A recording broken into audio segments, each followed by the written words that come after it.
If you don't have a passport or a real ID and you want to get on an airplane in the United States, you better bring some money with you because the U.S. government is going to hit you with a $45 fee. That's according to a brand new policy rolled out by the Transportation Security Administration. The TSA says if you don't have a passport or a real ID, which, let's be fair, the law says you must have to fly or enter any federal building, you're going to have to go through a separate verification system at the airport so they can figure out exactly who you are. And TSA says that verification check is what's going to cost you $45.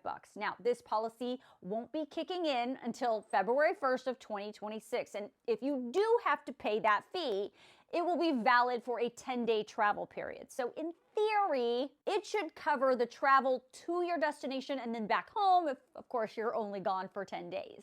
In the notice released by TSA, they say travelers who don't have an acceptable ID will not even be allowed to get in the security line. Instead, those travelers, if they want to get on an airplane, will be moved into a separate line so they can go through this new verification system.